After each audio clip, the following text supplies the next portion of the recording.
This is 5 Live Formula One with Jack Nichols. Good afternoon, good evening. Welcome to the first round of the 2023 Formula One World Championship. It's time for the second free practice session here in Bahrain. The sun has set, the floodlights are illuminating this circuit, and we are about to get underway with the second hour of running, albeit at a circuit that these teams and drivers have run on for 3 days last weekend.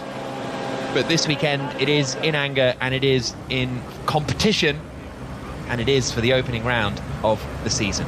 Quickest earlier on today was Sergio Perez in the Red Bull, a 1 minute 32.7, but that's still 2.5 seconds slower than the quickest lap times we saw in testing a week ago. So plenty more lap time to come. Fernando Alonso was second in the Aston Martin, third Max Verstappen in the Red Bull, with Norris and Charles Leclerc the rest of the top five. But I think we will learn a lot more in this next hour. Alongside me here in the commentary box is the former Mercedes F1 reserve driver, current Jaguar Formula E driver, Sam Bird. And Sam, after testing, everybody walks around. What did we learn? What did we learn? People tell you what they think they've learned. After free practice one, oh, what have you learned? What have you learned? Tell us what we think we've learned. And some things change, some things don't.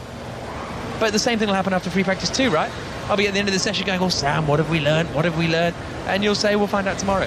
We'll still be doing that after round 23, to be honest, Jack. Good afternoon, good evening, everybody. Yeah, quite exciting free practice one. I think Red Bull clearly have very good pace. I think if we've learned anything, we've learned that, but we knew that last week anyway. Alonso looks up for the fight. That's something that I've learned. You can see in the body language, you see in his face, like he's genuinely slimmed down. Like he's lost weight. That's the sign with Alonso. When he's motivated, he goes on a massive health kick, and when he's unmotivated, it's sort of a bit more normal. Motivated Fernando is like, let's go and do an Ironman. So that's interesting. Interesting what people are saying about the Alpine. They're saying that they have been massively sandbagging and expect them to be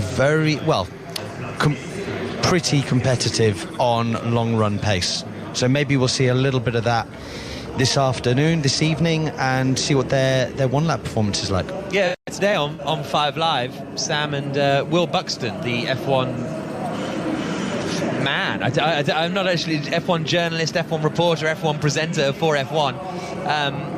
He predicted Gasly on the podium at the end of the weekend, which took us all by surprise, but that's what led to that conversation. So fascinating. Yeah, and then we did a little piece, and you also predicted a podium for Gasly. Yeah, because I just copied him. I just copied Will. Basically, because he seemed so convinced. So we'll see what happens. What did you think, Rosanna? Did you think Gasly for a podium? Do you know what? I'm not sure. I think because we didn't see what went on, or we didn't see what they had under the bonnet, as it were, during testing. I think there are a lot of question marks when we come into Bahrain. But I'm just intrigued to see how that whole outfit performs this year, with a new driver lineup, with the two French drivers who everybody seems to think have beef with each other for whatever reason that might be. It's pronounced Birth. Yes, exactly. Thank you for pulling me up on that. I must remember my French P's and Q's.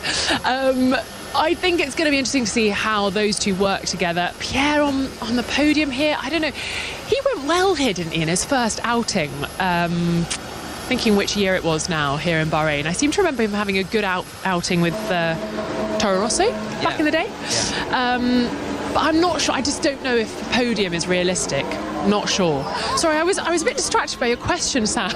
Good evening, everybody. This is Rosanna Tennant, everybody. This is me. Who's down in the pits for us. And it's Rosanna, not Rihanna. Roseanne, yeah. Rihanna, any of those. They will not wash. The paddock is looking beautiful, guys. I know you were down here earlier, but it was still kind of light, wasn't it, before you guys headed up to the commentary box?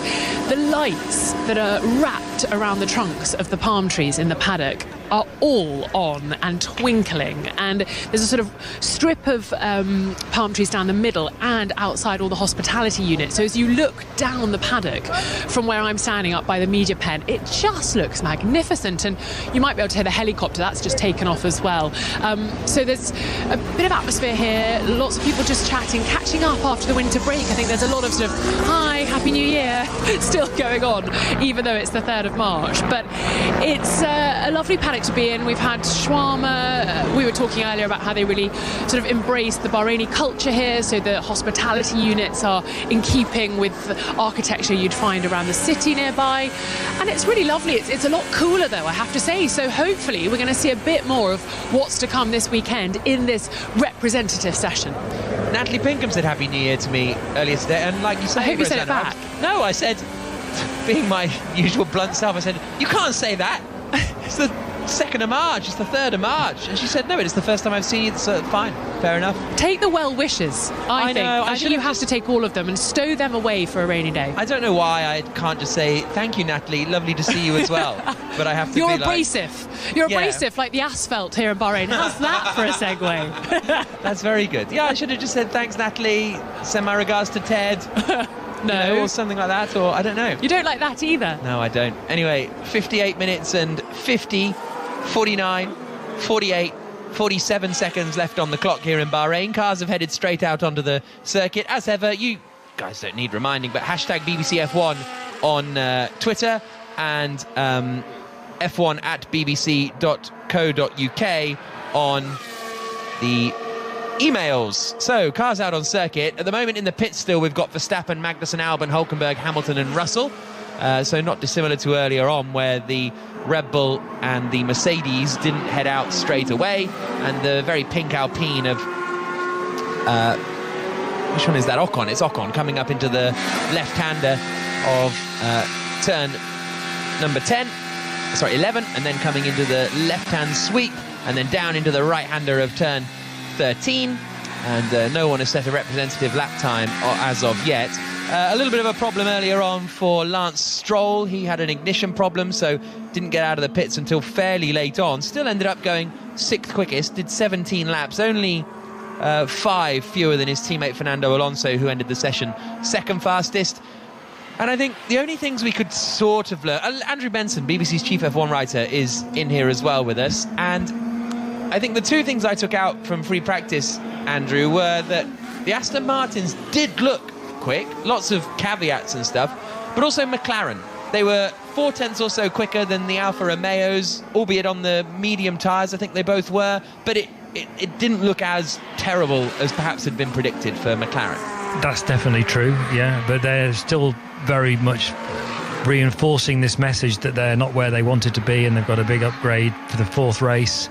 I think one of the interesting things in the gap between the 2 sessions, we had a couple of press conferences, one with 3 team bosses and one with 3 technical directors, and just very briefly on those, Fred Vasseur, the Ferrari team boss, was asked about the wobbly rear wing on Charles Leclerc's car in the first session. He said it was a test item, and then he said something I wasn't quite clear about, but it was basically it wasn't working. But it is coming back soon, but it's not going to be used again this weekend. And then Mike Elliott, the Mercedes technical director, sounded a bit like he'd been programmed to only say one thing. Really? Because everybody kept asking him about this and about that and about the side pods and about performance, and he just kept saying, we don't know where we are. You know, we'll have to wait till qualifying. You know, we can't decide what we're going to do on developments until we know what the job ahead of us is, and so on and so forth. And I know, by the way, that Mercedes know that they're off the pace by quite a significant margin. So it might have worked on a PR level, but it was a bit disingenuous, I thought. And I think that betrayed to me the fact that he might be under a bit of pressure at the moment, and you could understand why he was. And just finally on the point of Aston Martin, they are definitely quick, and Fernando Alonso is so up for it. I can tell you, I chatted to him this morning, and he was trying to play things down a little bit, but he's got a sort of, you know, his face just says, I'm on a mission, you know, and he talks a bit like that generally anyway, but I think he thinks he can do some good things this year in that car. Okay, 55 minutes and 30 seconds to go. So track temperature wise, we're looking at around 13 to 14 degrees cooler this session compared to last session. Air temperature down at 23.2 compared to 29 in FP1. This means that the tyres are going to last quite a bit longer, and we're going to see much faster lap times and more representative lap times in preparation for qualifying. Out across the line comes Charles Leclerc, and he goes 14th. Fastest Leclerc. That was a bit weird. I thought he did a lap there. Was he just starting one? Must have just been. Oh, he's gone quickest. Okay, fine. No, there we go. The TV pictures are like 10 seconds behind the timings. I was completely baffled there. So Leclerc goes quickest on a 31.8 on the soft tyre. First soft tyre running we've seen from Ferrari, and that's the fastest lap time we've seen all weekend. Leclerc a 10th quicker than Carlos Sainz. Now George Russell is coming through the middle sector and now out towards the final corner in the black Mercedes. Green helmet for Russell this year, and green flashes on the sort of fairings and the insides of the front wheels. And out across the line comes Russell, and where does the Mercedes driver go? Up into 7th place, 6/10 away from Charles Leclerc, again on the soft tyres. But Gasly and Ocon in the Alpines are 3rd and 4th, ahead of Hamilton at the moment, who's in 5th. Perez is in the mediums, Russell into 7th on the softs, and Alonso is 8th on the mediums at the moment. We're just getting a look at Charles Leclerc heading out of the pit lane, pointing at something dangling down in the garage. Guys, there's still something strange with the clutch. With the clutch. So let's look at it. Okay, we'll do it. So Leclerc complained about that when he went out the pits the first time, but he would have been in and out the pits quite a few times, and he's still struggling with it a little. Here's a Red Bull getting a little bit held up by quite a lot held up in the end by Ferrari. It was Sergio Perez. Looked as though he was getting marginally held up by Carlos Sainz, but ended up having quite a dramatic lock-up there for, I don't know, kind of out of nowhere. Valtteri Bottas has caught the right front coming down into the tight right-hander of turn 8 as well. Just a little lock-up for the Alfa Romeo, and the Alex Albon Williams is now coming through the final corner and out towards the line, so we'll see what lap time he does. Everybody now is out on circuit, including Max Verstappen. Nico Hülkenberg is out on circuit too, so it's only Perez who is back in the garage, or he might have just done a run through the pits actually and back out onto the circuit. So everybody on track at the start of this session. 52.5 minutes to go as Albon comes down into turn 1. What did that lap time do for him? 10th fastest for Alex Albon, but it's still Leclerc and Sainz quickest at the moment. As I say, the Mercedes out on the soft tyre at the moment, half a second adrift of the Ferrari. Getting a replay now of Oscar Piastri, who's been having a bit of a fight here with the AlphaTauri. Think of Yuki Tsunoda, pulled out alongside, and then the two were wheel to wheel coming down into the hairpin. Both had their DRS open. Whoa! And then there was an Aston Martin right in the middle of the road on the run down into the first corner, and I think that would have woken Piastri up a little bit. I wasn't expecting that Aston Martin to be there, and I don't think he was either. It was Lance Stroll. Oh, he didn't see him till very, very late. That could have been huge for Piastri. Managed to avoid in the end. Oh, that could have been an enormous crash, but also what it's done is he's probably now got quite a nasty flat spot on the front right tyre. I mean, normally these flat spots in these kind of conditions on the medium tyre wouldn't hinder you too much because the track is cooler, because the front tyre is taking longer to heat up. It would be okay, but that was an awfully long lock-up, and that will now affect him for quite some time, a long time going into this session. That could affect his long runs. Yeah, certainly could. Leclerc goes through the pits and heads back out onto the circuit again. Everybody else out on track at the moment. Max Verstappen just going slowly in the middle part of the lap as he gets ready to line up another lap. Sergio Perez as well, weaving from left to right to get some temperature into the tyres before he gets going, as he comes now down into the final right-hander and out across the line to start a lap. And we'll see what Perez can do also as he cuts the timing beam now and comes down towards turn 1. Again, the Red Bull's on the medium tyre at the moment. Leclerc, Sainz, Gasly, Ocon, Hamilton are the top 5. Perez in 6th spot, comes into the first corner on those medium tyres. Everybody's set a lap time now. The Hasses are 18th and 20th on the mediums with Hülkenberg and Magnussen. Hülkenberg, of course, making his return to the team. Well, to Formula One, I should say. After a year or two out, a few sporadic appearances here and there as super subs, but now Hülkenberg back in full time. Ocon comes across the line and does a 32.4, which basically matches the 32.4 he had done previously. And now Sergio Perez is coming through the middle part of the lap. Gasly and Ocon very evenly matched on pace at the moment. Alonso, though, is only 2 tenths off the Alpines, and he's on the medium compound of tyre. Verstappen on the mediums too. So once again, because they did different run plans in the first session, it means that they're sort of doing different run plans in the start of the second, and it's only the next runs when they put on a new set of tyres that will get everybody compared on the soft. As Logan Sargent returns to the pits in the Williams, Andrew, what are we expecting from Williams? We haven't really touched on them much. What are you anticipating? Kind of back of the grid as has been the norm? Yeah, I mean, I think people think they've made a step forward, and I think other people think they've made a step forward, but I don't think that necessarily means they're going to be in any place other than towards the back. But I don't think right at the back all the time. But what Alex Albon's been saying about that car so far is that it still has the similar characteristics as last year, but they're less extreme. So I guess that's a good thing. But I mean, look, they're on a long, arduous road back to wherever they end up, but they've fallen an awful long way over a long period of time due to a significant lack of investment. And when you talk to James Vowles, for example, the new team principal there, who used to be at Mercedes as strategy director, Oscar Piastri is having a rough time with some radio. Oscar, is everything okay? Yeah, the flat spot was too bad. Copy. So box is flat. So that was his flat spot from the original flat spot for Oscar Piastri that he caught again. Yeah, the first thing Vowles says is underinvestment over a period of time, so he knows he's got his work cut out to build that team back up, and it's going to take a significant period of time for him to do that. It's a little bit like a football team in that respect, either a Manchester United or a Newcastle. I mean, let's say that Williams are a little bit like a Newcastle. They were great in the 90s, and they've been in the wilderness for a long period of time, which is kind of true.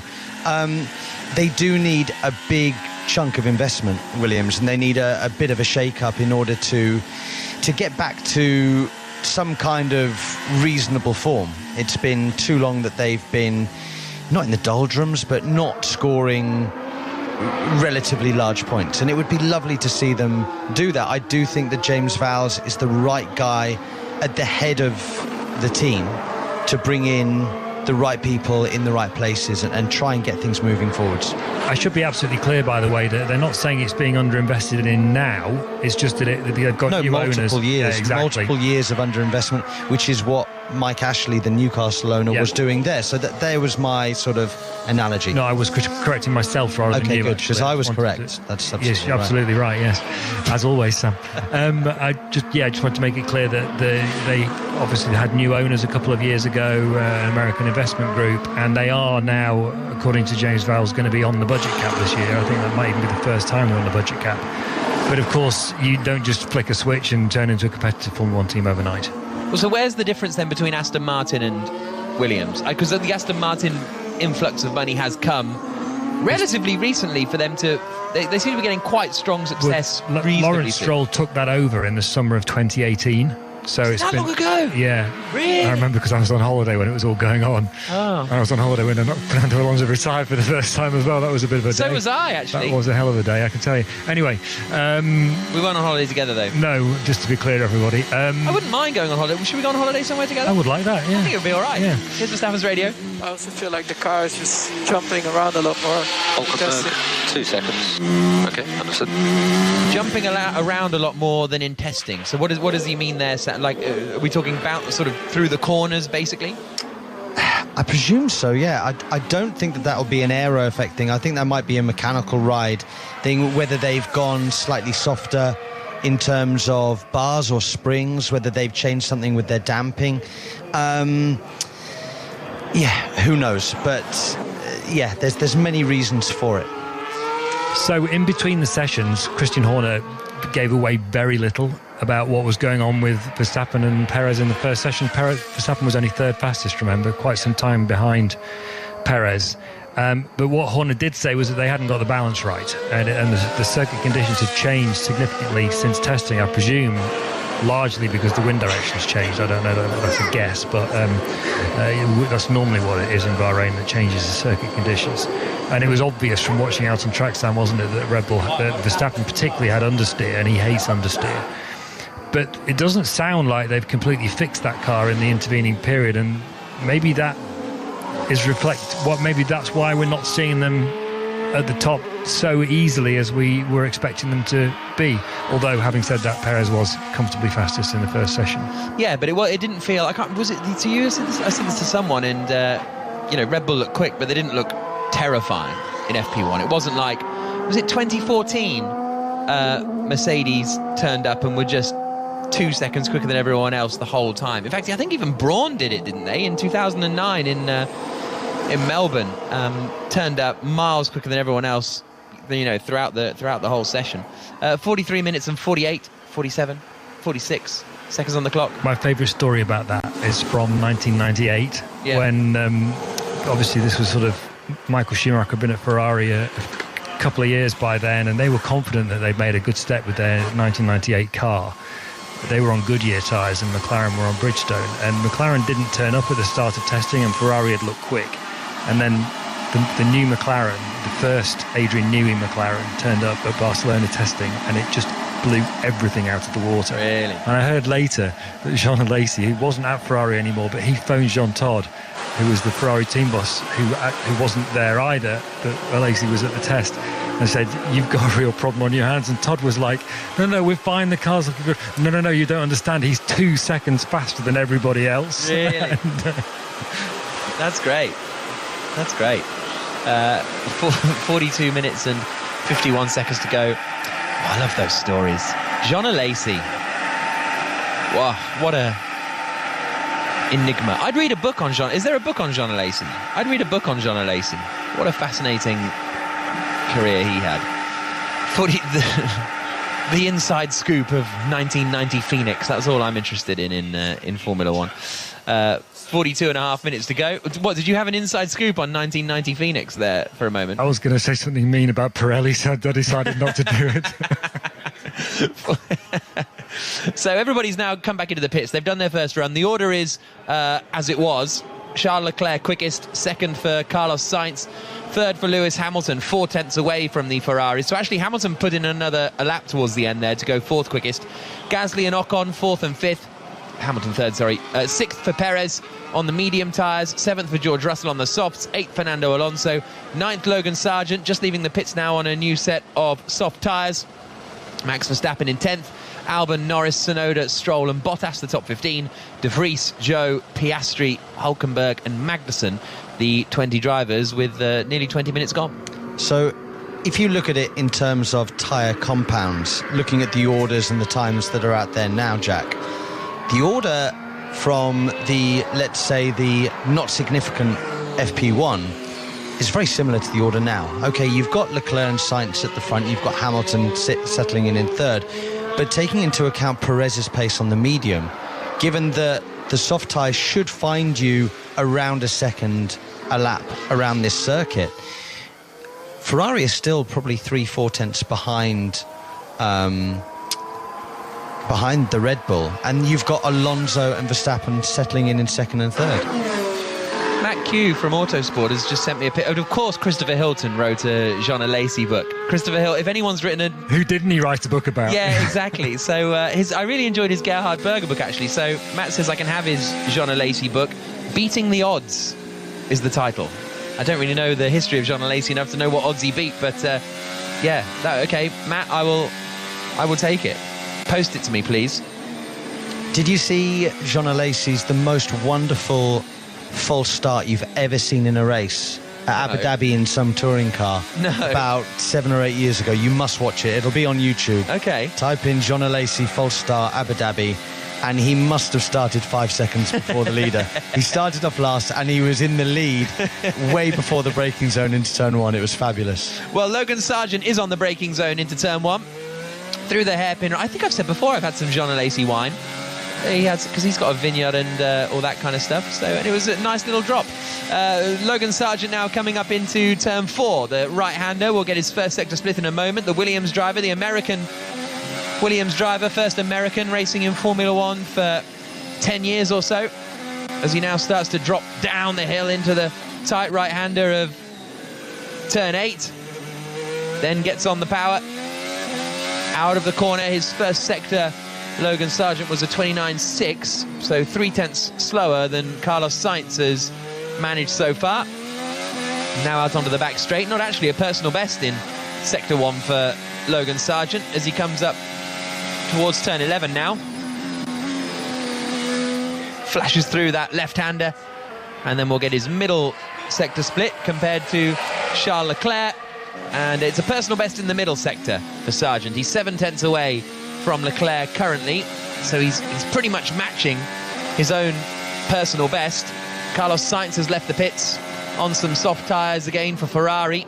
Into the final corner comes Sargent, out across the line, and the Williams man, where does he jump up to? Does he improve? He doesn't improve in the end. Does a 32.8, basically a 10th slower than he managed on his previous run for Logan Sargent. So across the line, down into turn 1, and it is 9th quickest for Sargent, albeit quicker than Albon on their first laps on the soft tyres, which was a solid effort. I'm interested to see what Sargent can do, actually, because on paper his junior career is a tad uninspiring, but you look a little deeper and he's never been with a properly good team, and in the junior formula, if you're not with ART or Dams or one of the, or Prema or whatever, you're going to struggle to win the title, and he's never really been with any of those teams, and he's always been sort of 4th or 5th in the standings. So I don't know, I think even if his junior career didn't set the world alight like Leclerc and Russell and Norris, I think he could be. I'm interested to see him up against Albon. I think that'll be a really interesting one, because Albon's stock has gone through the roof, but by kind of beating Nicholas Latifi. So I think that's going to be a really interesting comparison between those two. I think, you've got to remember there's 20 Formula 1 drivers in the world. Now, there's plenty of drivers. Albon's just gone half a second quicker than Logan Sargent. But anyway, do continue.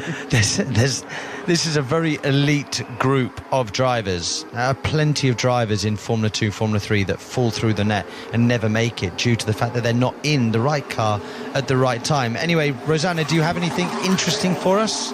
I do have something interesting for you as I watch the cars pile out of the pit lane. I'm standing by Fernando Alonso's garage down at Aston Martin, and it was interesting actually, on the sort of first day back at school, the mechanics give a wave to the drivers when they come back in, almost to remind them where they are now, so we don't have anyone running into an old team box or anything in the pit lane. And Fernando's just fired up and he's heading out on softs, so let's see what he can do as Aston Martin turn it up slightly. Of course, his time from before was set on the medium tyre, so softs for Alonso. Carlos Sainz is improving on this lap at the moment. He is just coming around the final corner now, the right-hander of turn 14. The timing line waiting for him. Hamilton's out on softs. Max Verstappen is still in the pits. Carlos Sainz comes across the line and goes second quickest, so was improving but loses a bit of time, and in the final sector did a personal best but still not as quick as Charles Leclerc. Stroll now out on the soft tyres. Big oversteer out of the second last corner, Jack, for Carlos Sainz. Lost quite a lot of time, and that would have translated to time loss all the way down that long straight towards the last corner. That Jean Alesi jump start is absurd. It's absurd. Wonderful, isn't it? Speed it is wonderful. car. In fact, it's here. It's at Bahrain. It is here. Look at that. Wow. People watch YouTube videos on the radio, but that's absolutely wild. So he starts at the back, and then he just floors it before the race even starts. Lance Stroll has done the fastest first sector of anyone. He's through the middle sector now. You can hear him in the Aston Martin. He's 3/10 up on Leclerc here.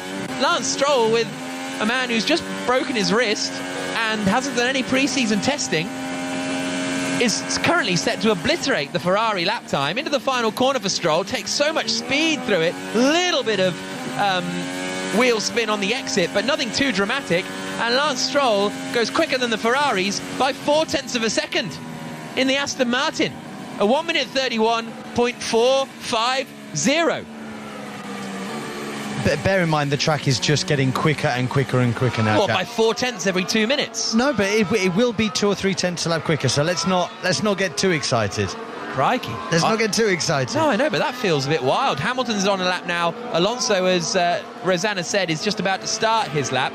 Apparently, we're just getting a replay of Norris on his way out of the pits. Is there going to be an unsafe release here? Looking to the right, AlphaTauri's coming out. And, pretty close to a crash with De Vries, I think. Yeah, I almost just crashed in the pit lane. Yeah, we will get in touch about that. He just went straight in front of him. I apologise, it was Sonoda that nearly collided with Stroll on his way out of the pits. Simon Baker, we're just getting a look at Kevin Magnussen coming through the left-hander of turn 7. That was neat. He had quite a snap on the exit there from turn 7 as he came over the curbs. Right, here comes Sergio Perez. He's improving this time. So's Hulkenberg. Hulkenberg goes fastest. A 1:31.376 in the Haas. So he goes quicker. Hamilton's only 0.2 down on that. Here comes Perez. What's the Red Bull pace looking like? It's fastest, but faster than Hulkenberg by 0.3 of a second. Fernando Alonso's on a quick one. Hamilton's coming into the final corner now at turn 14. Out across the line, Norris goes up into 4th place, slower than Lance Stroll. Lewis Hamilton in the Mercedes goes 4th quickest, almost half a second slower than Sergio Perez, but Alonso's up on Perez. He's coming into the final corner now. Charles Leclerc gets ahead of Hulkenberg and up into 2nd place. Oscar Piastri has only gone up into 12th position, but here comes Alonso into the final corner now, gets on the power out of turn 14, and Alonso goes quickest. A 1:30.907 for Fernando Alonso. Almost 0.2 quicker than Sergio Perez, half a second up on Charles Leclerc, half a second up on his teammate. And where's Verstappen? He's just coming around the final couple of corners now to start his flying lap, but hola, Fernando. That was a flurry, wasn't it? Yeah. Everybody sort of woke up and did a lap within about 90 seconds of each other. So are we any closer to finding out anything about the pecking order? Absolutely not. But we know that definitely the Aston Martin looks decent. Well, Verstappen is starting a lap now. I imagine there's a few smiles down at Aston Martin, Rosanna. There certainly are, Jack. I have positioned myself outside the Aston Martin garage, and Martin Whitmarsh, of course, now with Aston Martin, is standing at sort of the engineering island, as I like to call it, in the middle of the Aston Martin garage. And there was a wry smile on his face as Fernando topped the timing sheets there. And then almost half of the team are on the pit wall. They have 8 engineers stationed on their pit wall, which is way more than any other team up and down the pit wall. Mike Crack is just standing with 1 foot up on the pit wall, 1 on the ground, hand on his hip. I reckon the team principal at Aston Martin's pretty chuffed too. Well, Verstappen's a 1/4 of a second down on Alonso in sector 1. Verstappen now coming through the middle sector, swings it into the left-hander of turn 11, starts to up the hill now, right-hander of turn 12, which tightens into 13, and after the middle sector, Verstappen is a 10th away. Faster than Alonso in the middle sector, admittedly, but he is still going quickly. Verstappen, albeit maybe not quite as quick as Alonso. Here he comes into the final corner in the Red Bull. The reigning 2-time champion comes across the line. Is he quicker than Fernando Alonso? Nope. Alonso might end this session quickest. A 1:30.907. Verstappen was only 0.002 quicker than Sergio Perez. So, I feel like we've misled the British public over this. Everybody you speak to this weekend, and look, it still might happen. everyone is like, this is going to be like Schumacher 2004 or 2002. Everybody thinks that. But we don't know the fuel loads, Jack. Yeah. We don't know whether Alonso and Stroll are carrying 15 kilos of fuel and Verstappen and Perez are carrying 40 kilos of fuel. I mean, we really don't know. That's true. But, and let's not carried away, but the fact is, Friday practice, qualifying simulation times do normally give a sort of general idea. They're not nonsense. Exactly, they're not nonsense. A general idea of where things are. You don't go fastest in P2 on a Friday afternoon and then qualify 15th unless there's a problem with your car. That's just not what happens. So I'm not saying that this means Aston Martin are quicker than Red Bull. I think that's not true. I think Red Bull is comfortably quicker. I think Red Bull have got some problems today and we don't know what they are. We'll obviously hear from Max Verstappen and Sergio Perez after the session, but for me, this does confirm that Aston Martin and Fernando Alonso particularly are very much a force to be reckoned with, somewhere close to the front this year. Exactly where, we don't know. Wow. Little question for you. Okay. Jack? I'll give you a big answer. Obviously, we've spoken about the 3 rookies earlier today. Of the 3 rookies that we've got out there, that being Oscar Piastri, we've got Nick de Vries, and we have... Come on, you've got it. Come on, oh my God. I'm having to look down the list. And Logan Sargent. Yeah, exactly. Who has stood out for you on day one back at school?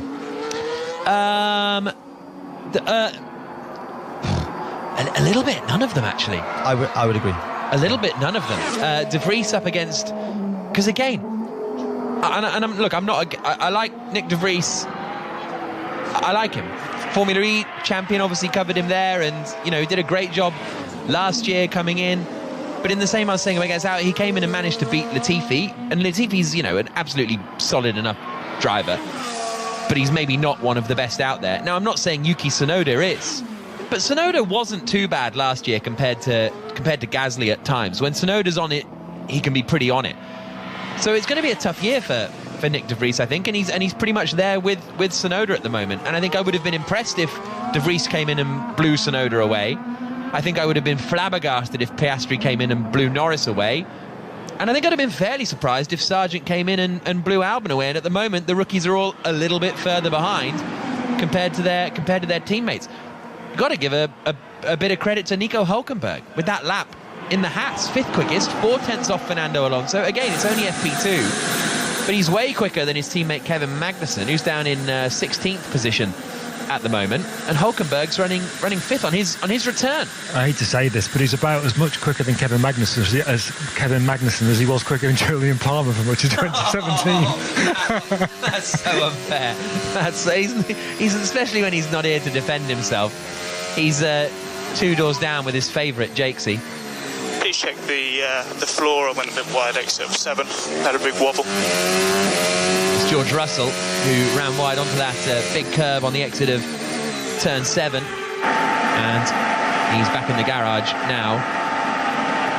So, how an interesting point that Rimmel raises here. How much is because remember there was a lot of Aston Martin green Mercedes, or was it the pink Mercedes, whatever the colour the team was then, controversy. How much of the Aston Martin now is similar to the Mercedes? Because they're a Mercedes customer, right? So what's interesting about that is that they have their technical director is a guy called Dan Fallows, who moved there last year, and he was Red Bull's head of aerodynamics.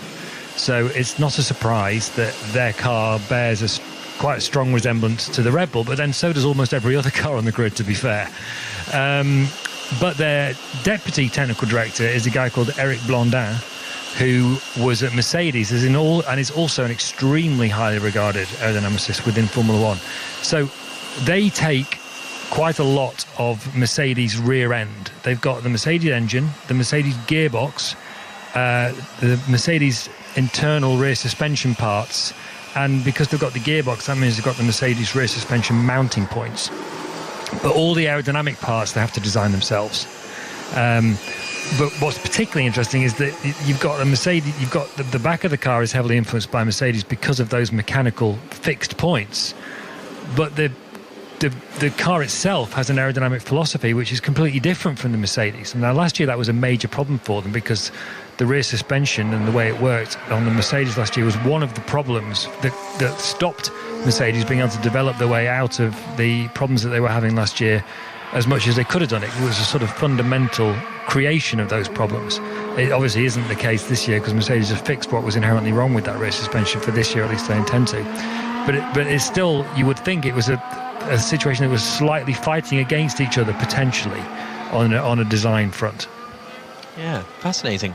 And as a customer team, which is what effectively they are, if they're ahead of Mercedes, that's another sort of blow, I think, to the Mercedes performance this year. Harvey says, still listening, working on my dissertation, doing it on the public perception of bribery and corruption scandals that F1 and football have. So there we go. That'll be an interesting one. 24 minutes and 42 seconds remaining. Carlos Sainz is out on circuit now in the Ferrari, but he's 2.2 seconds off. So I think we've seen all of the soft runs here. And Fernando Alonso will probably end this session quickest on a 1 minute 30.907. Verstappen second, Perez third, Leclerc fourth, Hülkenberg fifth, Stroll, Gasly, Hamilton, Norris, Zhou the top 10. Ocon, Bottas, Russell, Sainz, Piastri the top 15. Magnussen, Albon, Tsunoda, De Vries and Sargent, the 20 drivers. And I know we've touched on this, we haven't actually. Well, firstly, Leclerc says the last 2 times out the garage the clutches felt better, so that's good news. Looks as though Ferrari have got to the bottom of that one. But Mercedes are 8th and 13th quickest. Is that going to be cause for concern, Sam, or are you going to give it me this, oh, it's just free practice, to etc, etc? No, of course it's a concern. This is a team that is pretty, not dominated Formula One for the last decade, but certainly run always at the front and won multiple world titles. To be 8th and 13th, especially when you've got a driver like Lewis Hamilton there that's won 7 world titles, is not an acceptable way to start their year. There will be concern on the faces of everybody within that camp, and questions will have to be asked after this evening's session. 23 minutes and 10 seconds to go. Just as the race runs start, by the way, it's interesting that everybody at the front, in the terms of the top runners, is on the soft tyre on this race simulation run, which suggests very much that that's going to be the start tyre for the race. I've not seen such a homogenous tyre for this first stint race simulation for quite some time. Yeah, that's very true, because Ferrari usually at least split it just for sort of fun, don't they? So everybody going out on the soft tyre, very as Rosanna pointed out earlier, very what was the word she used to describe me? Abrasive. That was it. Abrasive asphalt. I thought that was a bit harsh, I have to say. So did I. I'll have words with her later. We'll fall out. From a quarry in Shropshire, which is always my favourite fact, and then I can never remember exactly what the quarry was. But it's interesting they've all gone softs, because we tend to see a lot of strategy variance in Bahrain, don't we? A lot of times you have someone on a 1-stop getting closed in by someone on a 2-stop, and so it's interesting that everybody is out on the soft tyre at the start of this run. Anyway, we've still got 22 minutes left on the clock as Lando Norris comes through the middle part of the lap. Norris 9th quickest in the... It's so close. From Leclerc in 4th down to Ocon in 11th is 0.3 of a second. And in that, you've got a Ferrari, a Haas, an Aston Martin, an Alpine, a Mercedes, a McLaren, an Alfa Romeo. They're all different cars, actually, aren't they? From 4th through 11th, 4th through 10th is 0.2 of a second, and 6 different teams. Yeah, the mid pack looks really exciting, I've got to say. I think we now understand towards the back that Williams and AlphaTauri seem to be struggling a little bit for pace. Norris is doing Norris things and propping the McLaren up there inside the top 10, but everybody else in the middle, Alfa Romeo, McLaren, Alpine at the moment in there as well, although we're led to believe that their long run pace is sublime, apparently. We'll find out soon if we go to Benson at some point, but I think we're starting to get a clearer picture. Simon Baker said that once Jean Alesi tried to get into the paddock and was speaking to a member of staff, and they thought he was a journalist because of his heavy accent. He was saying Jean Alesi, and they thought he was saying journalist at the Hungarian Grand Prix in 2001, according to some behind-the-scenes video that Simon Baker watched. So thank you for that, Simon. Big lockup for Logan Sargent coming down into the left-hander. Now, that was a few laps ago, down into turn 10, I think, because I don't think he's out on the medium tyres currently. Everybody's struggling to switch the fronts on the medium compound tyre in these cooler conditions. That's another reason why I think the soft is absolutely the way to go in these conditions right now. Cooler temps, softs are working well, mediums are taking their time, and the fronts just don't seem to be in the window. Stuart says it's Baston Hill quarry, and he passes it every single day. Rob has sent a link to it as well. So yeah, Baston Hill quarry. 19 minutes and 44 seconds to go. Sound you can hear is Oscar Piastri running in 15th place, a half a second slower than Lando Norris as he comes through the right-hander now of turn 4. Is Piastri going to be rusty after a year not racing, or is that a bit of a nonsense thing to say? You can do all the simulation in the world, but when you're sat on that grid after doing a couple of burnouts and you're sat there and you're waiting for the rest of the pack to form up behind you, I think that going into turn 1, there will be some nerves and some rust there. I think after 2 laps of racing he'll be fine. He's won and dominated everything he's ever done. He's clearly world class. I'm sure he'll be fine, but there might be some initial rust. It was actually De Vries that pulled out of the garage in front of Norris earlier on. So just to correct to uncorrect myself, as it were. 18 minutes and 40 seconds to go. Piastri coming down now into the final corner in the McLaren. The Australian swings it through the right, ahead of Kevin Magnussen at the moment, on by a tenth of a second. I'm not quite sure what Carlos Sainz has been up to, because he's 0.6 slower than Leclerc. We didn't see an obvious error, did we, from Sainz? I don't think. Oh, we did. Was he at turn 7? No? Okay. Benson's shaking his head, but he won't tell me the actual answer. Do you remember, Sam? He had an oversteer moment out of the out of the second last corner. He lost probably 0.3 going down towards the final corner. And he was already yellow in sector 2 as well, wasn't he? So slower, that is. Sorry for the jargon. Yeah. No, you're here for the jargon, but I must have missed that. I probably said it on air and just forgot about it. Verstappen coming down the back straight now, he too on a long run. So Alonso's gone out on the medium tyre. He and Valtteri Bottas, the first 2 drivers to head out on the mediums to see what they're going to do. Of course, they will have a reasonable amount of information already from the 3 days of pre-season testing that the teams did here. So these tyres are not a complete step into the unknown, even though they are new for this season. They have had a few days of testing them out already, but Alonso out on the mediums and then has just come through the pit lane, I think, and then we'll head back out onto the circuit in a moment. Magnussen doing the same, but on the soft tyre, and as I say, Valtteri Bottas, the other driver that's out on the mediums. Leclerc takes so much curb on the way into turns 9 and 10. He's right out on the outside coming into that left-hander. But Perez has been impressive today, I think. It's fair to say. Yeah, he started the season nicely. He's driven well today, topping FP1 and right up there in FP2. He's got to be happy with his work. I need to restart my lap time.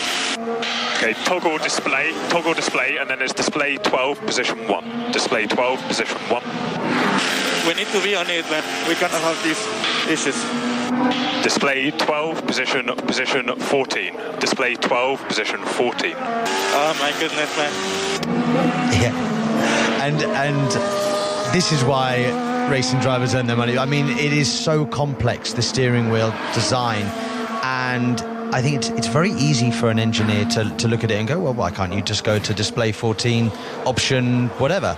But when you're driving at 150 mile an hour, as we see Fernando Alonso go wide at 9.10, lock up again on the medium compound tyre. That front tyre on the medium is not working in these conditions. As I was saying, that when you're driving that quick and you're trying to negotiate corners in absolute perfect harmony with the car. It's very difficult to get down and have a look at the dash like that. Andrew, David says the one thing people miss with Mercedes, previously they could throw money at it to solve problems, but now they can't with the budget cap. Is that a fair sort of point, or were they always in a similar budget territory to your Red Bulls and your Ferraris? Yeah, I don't think they had any more budget. Well, maybe they'd have a little bit more, but it was all in the same ballpark as Red Bull and Ferrari. And also, you've got to bear in mind that last year they had less development money than anybody, or not than Red Bull. Actually, yes, than Red Bull in the first half of the season, because they were world champions. And they still had a really impressive development rate through the season. I don't think the development isn't the question mark over Mercedes, or at least the ability to develop through the season isn't the question mark over Mercedes at the moment. The question mark is what's going on with the car fundamentally. Why is it slow? Why do they not understand how to get the best out of these regulations? Across the line comes Lance Stroll, who is 6th fastest at the moment for Aston Martin. He's gone out on the mediums too. Alonso's actually, he went out on the mediums. He's now come back in and put the softs back on again. So he was on them for a very brief period of time, Fernando Alonso. On the Mercedes thing, again, Jack and Andrew will probably back me up on this. It's not as easy as them going, well, we'll just copy the Red Bull side pod and then we'll be fine. Everything in terms of aerodynamics works with and in harmony with everything else. So then they'd have to redesign the floor and the front wing and the rear wing, and it's just not possible to do that. It's not possible now financially, and it's not possible to do that kind of development. These things are specifically targeted, and they will have to work with what they've got this year. There might be some major upgrades, there will be some major upgrades, but their philosophy, it can't change massively. They can't go down a different road now. Yeah, 13 minutes and 42 seconds remaining. Stroll coming through the middle part of the lap and down towards the final couple of corners. As I say, he is half a second slower than Fernando Alonso, his teammate at Aston Martin, on their quick laps. But again, Stroll had an ignition issue in pre-practice 1 and didn't do any of the pre-season. But it seems as though he's reasonable with his wrists, at least, because as he comes out onto the back straight, he actually leans back and is actually clenching his fist as he drives down the straight. So maybe that was an absolutely nonsense thing for me to say. So maybe struggling a little bit. How have you found it since you broke your wrist? And do you still have niggles? Sam broke his wrist July last year. Had to miss a Formula E race due to an operation and stuff. But you're back racing now. Does it give you any niggles, or are you fine?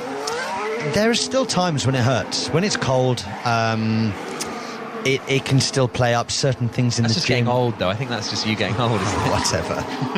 Please. It's 98%. But I don't think it'll ever be 100% now. Ever. So it's fine. 12 minutes and 25 seconds to go.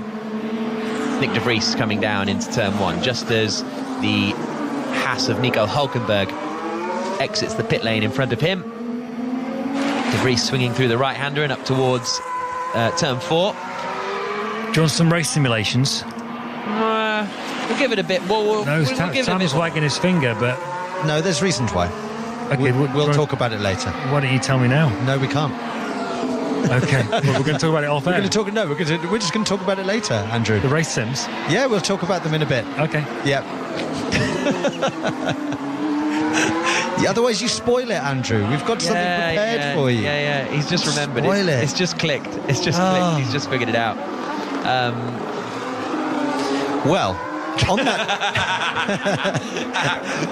that topic, the most slick broadcasting you'll ever come across. Absolutely.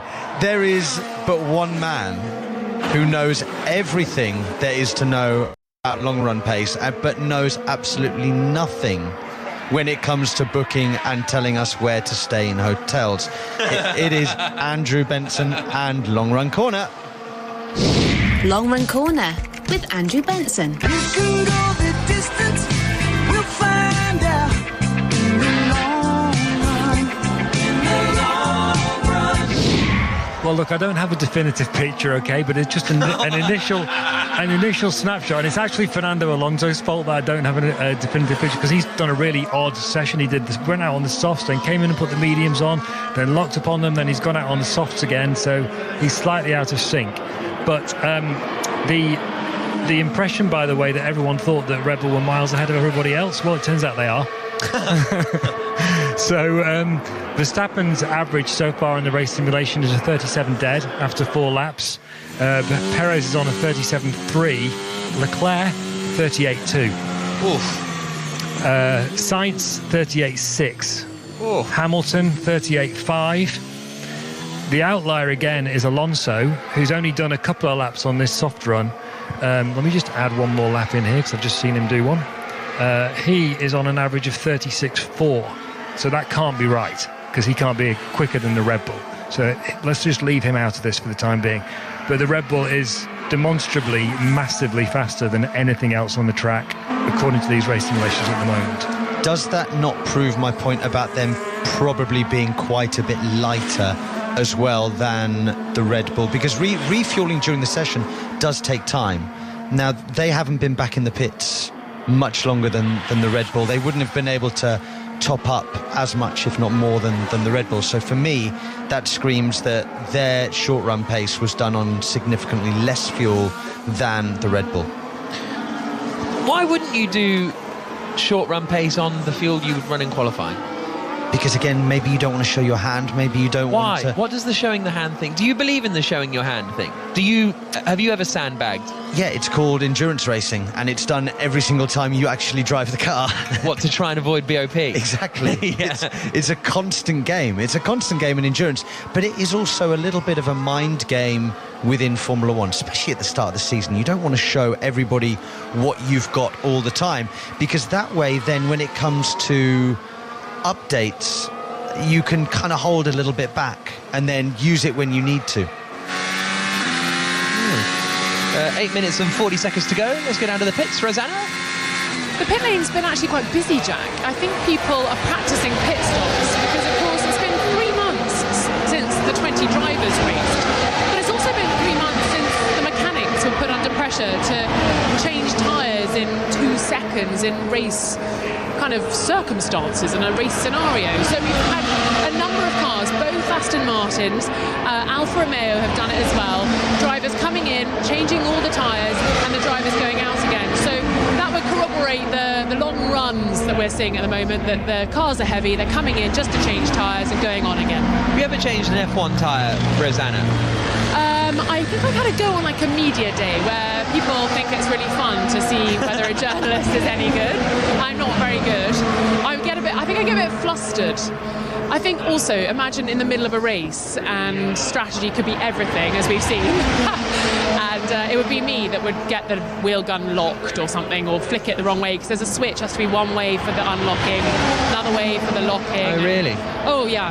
And also, you have to wear knee pads, I think, don't you? I think it would all be a bit unsightly. I've just never have. Have you? Have you not? No, so you had. No, it's the kind of thing that I just suddenly thought, like, it feels like everyone's had a go, but I never have. So when I was at Mercedes, as we look at Lance Stroll's radio, I didn't quite catch what he was saying. So basically, they were saying you need to take a tighter line into turn 1 to get a run out of turn 2 better, and he said, I can't with my hands. Really? So that's quite interesting. Interesting. I was in the garage one morning before the race, and they were laying out the guns, and I picked up one of the guns. When was this? Sorry, Mercedes? Yeah, and Ron Meadows looked at me horrified and was like, get away from the gun, get away. And then we had a discussion about the guns, and they are the most ferocious, aggressive things that you... Really? Yeah, so those guns... They can, if you're not holding them correctly and if you're not wearing straps and sort of splints on your wrists, can damage bones and tendons and nerves in the wrists. They're that aggressive. Wow. I never thought about the switch, actually, that Rosanna, because you have that on like a regular screwdriver, don't you? You have one to go in, one to go out. But I never really thought that you'd have that with F1 car, but I guess obviously you do. Of course you do. I know, but it's the kind of thing I never really sit. It has to go both ways, doesn't it? I sit by myself and think about some weird things, but I never really sit and think about. We don't want to know what you think in your spare time. But I never thought. I wonder if they have, toggles on a wheel gun. But I mean, just obviously they will have. So 5 minutes and 40 seconds to go. No, I know that is just what happens on drills. But I never really think about the mechanics of wheel guns. Kevin Magnussen's on the mediums in the meantime. And again, going into 9-10, front locking. These mediums are not working in these conditions. The front tyre is not happy. So I can imagine during the race, it's definitely a soft tyre track. Definitely. But got to use 2 compounds over the course of You do, but everybody right now is favouring the softs. For lap time and ease of driving, performance, everything, that the soft is the way to go right now. David says, is it wrong to assume that changing engine mode settings at 200 miles an hour is trying to change the radio going down the motorway? It's when they say something crazy like go to multifunction B default code 3 alpha 9, and you're there on a hot lap, you're 2/10 up, and you're thinking, no, I'm not doing that now. I can't do that. That's way too complex and too many button presses. I just want to focus on the driving. It's absolutely not like changing the radio station in your car. Absolutely not. Well, but sometimes if you get from FM to AM and then change the station, surely that's the same thing. Yeah, while driving in a tsunami at 130 mile an hour while sending a text in the other hand, maybe, which is highly illegal and you shouldn't try it. Absolutely not.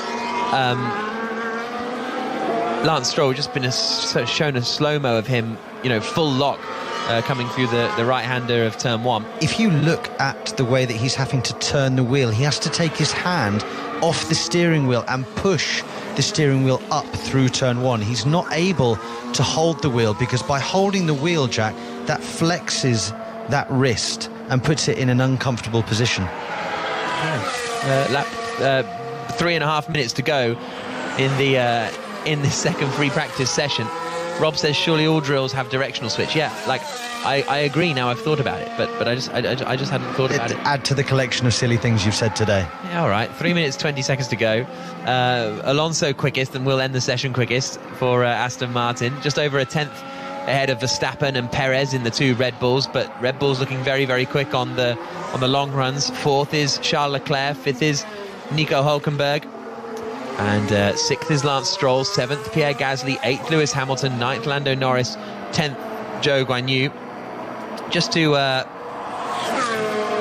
mark your card, is that the phrase for tomorrow? Free practice 3 gets underway at 11:25, and we'll be on Sports Extra for that one. And then qualifying gets underway at 3 o'clock, also on Sports Extra in the afternoon UK time. And the same is true of the race, 3 o'clock on Sunday. So we're Sports Extra throughout. Wherever you're listening to us right now, you can hear every second of the Bahrain Grand Prix weekend. So, Andrew, now that we've had another 4 or 5 laps of the Fernando Alonso... Oh, it's done? No, he didn't do any more?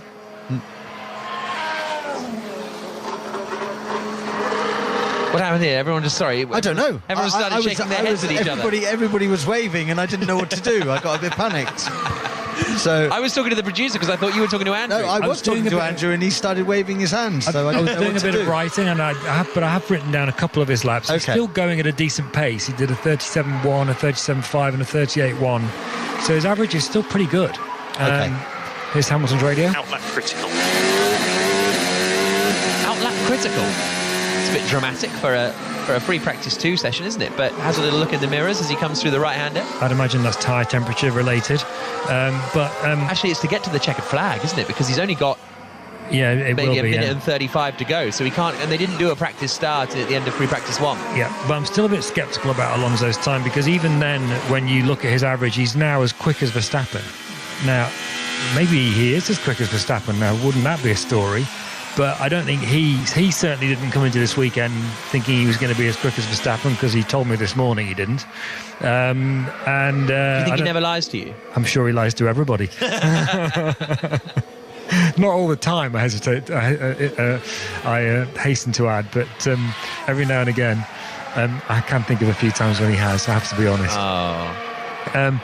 But I think we can safely say he's in decent shape, and we can safely say the Red Bulls are in very, very decent shape, and everybody else is in the mix behind. Yeah, but coming into today, Aston Martin didn't think they'd be ahead of Mercedes, and Mercedes thought they'd be ahead of Aston Martin. I think that's fair to say, but there's not a lot of evidence for that right now. There's no evidence for that right now. Not one tiny little iota of evidence. Because even if they're underfueled on a light fuel load, they're half a second ahead of the Mercedes in FP2. And the rest. Yeah. So fascinating stuff for Aston Martin coming into this weekend. Formerly Jordan, of course, that team started, well, they were Eddie Jordan Racing, weren't they, in Formula 3, and they do Formula 3000? Or did they? I think they jumped straight from Formula 3 to Formula 1. Might have done a bit of Formula 3000, can't quite remember. Then obviously went through that Midland Spiker era before Vijay Mallya came in and made it Force India. Then they became Racing Point, and now they are Aston Martin, and looking right at the front of the field. The first time that team will have been at the front of the field, when was the last time they were this competitive? 1999? 1999, yeah. When Heintel Frentzen was a championship contender for a while. Yeah, goodness me. Goodness you. Right, through the final corner comes Fernando Alonso. Checker flag is out. He's about to take the checker flag now and end the session quickest. There's another one. When was Fernando Alonso? Hashtag BBC F1. You've got less than far. You've got less. And you're probably listening on a delay. So you've got about 3 minutes to get in touch and tell me the last time Fernando Alonso topped a session. Oh, Benson knows it. When was it, Benson? It was a wet session at Silverstone. Do you remember? I can't remember the year. Not. It was when McLaren Honda were at their diary. Was it Q1? 2016. Yeah, and he went out on slicks at the end and no one else did, and he went fastest and the whole place erupted with cheers. And it was like a Q1 or something, wasn't it? Yeah, exactly, yeah. Well, there's your answer. Fernando Alonso ends the session quickest for the first time since Silverstone 2016, probably. And he does a 1 minute 30.907. A tenth quicker than Verstappen and Perez. Charles Leclerc, fourth fastest, 4 tenths away. Hülkenberg, fifth. Stroll, Gasly, Hamilton, Norris, and Joe, the top 10. Ocon, Bottas, Russell down in 13th. Sainz down in 14th. Piastri down in 15th. Magnussen in 16th. And then the 2 Williams and 2 AlphaTauri seem to be bringing up the rear. Albon, Tsunoda, De Vries, and Logan Sargent. So, well, we'll be back at 11:30 tomorrow morning on Sports Extra for a free practice 3 session that, again, may be a little unrepresentative or whatever. But Fernando Alonso has, I mean, look, he's surely back at regularly in the top 6. That's got to feel like a. Or do you think it can change that dramatically for tomorrow? Am I over-egging it? I hope you're not over-egging it, because this is exciting. It's really exciting that we've also got a new team to talk about with competing against Mercedes, Ferrari, Red Bull. If we've got a 4th team up there regularly, that would be incredible for the sport. As we hear Russell. Lots of disturbance aerodynamically down the straight. Interesting. Yeah, he was running behind a Red Bull and saying lots of disturbance aerodynamically down the straight.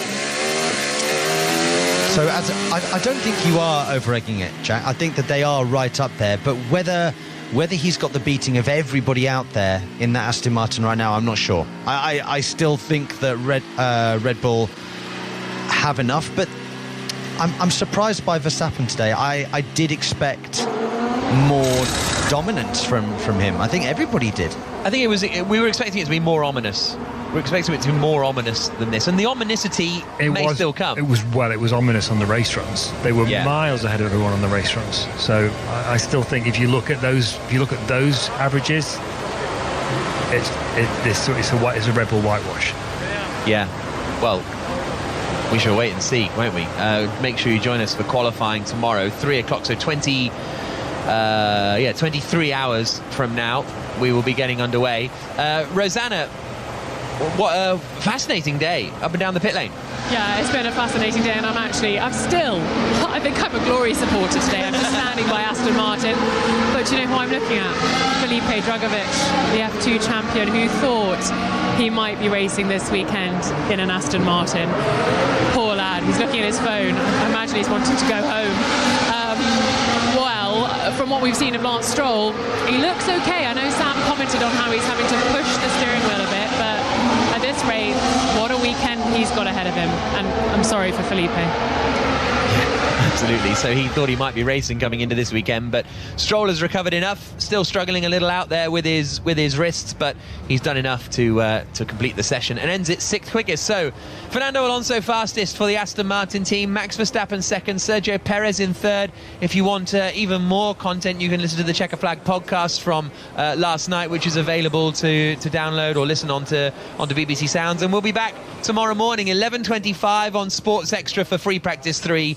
3 o'clock for qualifying, when finally maybe we will be able to give you a definitive answer. This has been an IMG production for BBC Radio 5 Live. Alonso quickest in Bahrain.